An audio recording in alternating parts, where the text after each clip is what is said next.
Danke bafethu, ngithanda ngokuvula ngokuthi congratulations to Mamelodi Sundowns ngokufika ku-CAF Champions League final. Ngibafisela inhlanhla going forward nokuthi babuye naso i-second star yabo.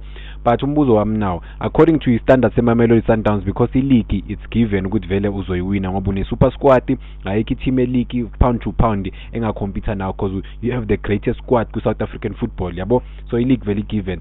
So Mamelodi, question yami ukuthi Mamelodi Sundowns mayengahluleka kuwina i-CAF Champions League kuzoba i-failure na isizin yabo? Would that be considered as i-failure ukuthi bona bakwazanga ukuwina i-CAF Champions League? Because uKhados ulethele umsebenzi owodwa kuphela kuMamelodi Sundowns ukuthi abawinise i-Champions League, and une-experience uKhados. Last season ne-experience ufike kuma-final meqeda ukunokha out iMamelodi Sundowns. Unfortunately ke Al-Ahly yamshaya ku-final yabo, but this season sekenze kahle kakhulu, unokhe out i-Esperance former team yakhe, and then wanokha out i-Al-Ahly laphana e-Egypt yabo. Imatch yakhona beyi-tense, bokunzima kakhulu, but Mamelodi Sundowns ikwazile ukuthola igoli ngama last minute, then yakwazi ukuqualify for i-CAF Champions League final. So if bayahluleka ukuyiwina le trophy le yabo, uKhados uzohamba na uzophela umsebenzi wakhe mabamreview abazothi no mfowethu ayikho into osuwinele yona wena, uthola i-league vele bese iwini sesiyiwineka yi7 sesiyiwineka yi8 ngawe, i-guaranteed le given into esiyifunayo thina i-CAF Champions League awukwazanga usilethela yona.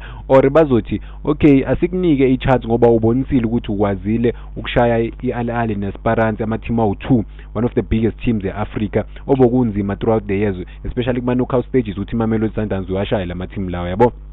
So mawubheka yonke into le kaKhados, mina ngifisela inhlanhla iMamelodi Sundowns ukuthi ibuye nalo icup, ibuye naso i-Stars S2, but nje worst case scenario bafethu ukuthi Mamelodi Sundowns ingakwazi ukuwina, uKhados uyahamba noma uyahlala noma bazomnika enye chance, cause sesike sababona ucoach kuMamelodi Sundowns bayixoshwa but ama results ekhona, bakwazi bangawa present ukuthi I've won this, but ke that was not good enough because into abayifunayo i-CAF Champions League. Fana noRulani Mokwena wahamba unexpected Mamelodi Sundowns cause bayadlala ibhola elihle kakhulu elinconywayo, bamhlonipha all over the continent, but i-CAF Champions League akakwazanga uyithola. Uthole i-Africa League whatever leya competition le ukwazile ukuyiwina, but still that was long run cause into abayigijimisayo CAF Champions League yabo.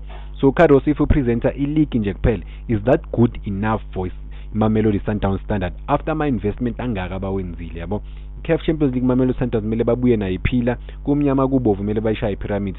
Lucky enough abadlali neteam enkulu enamafans acindezelayo laphana away yabo, njengoba sibonile iPyramids la neOrlando Pirates laphana ukuthi Orlando lesa stadium lesebesi empty, so there was no pressure from Orlando Pirates ukuthi pressure from ama-fans izinto ezinjalo. So let's wait and see ukuthi Mamelodi Sundowns izobuya nayo na indebe ye-CAF Champions League, but ngiyabathemba bane squad super powerful esingakhompyuthana noma ubani all over the continent, ngoba sibabonile vele bashaya ama-team, one of the biggest teams on the continent.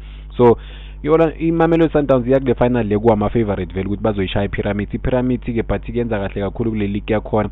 I think at some point behleli number 1, if namanje sahleli number 1, but iya compete yabona, it seems ukuthi ngathi iyayigijimisa ngempela league, yafuna ukuyiwina nokuyithatha le league yase Egypt. Kusho ukuthi compete no Zamalek no Al-Ahly, kusho ukuthi nayo team ezi powerful yabo. Mamelodi Sundowns they have to be aware.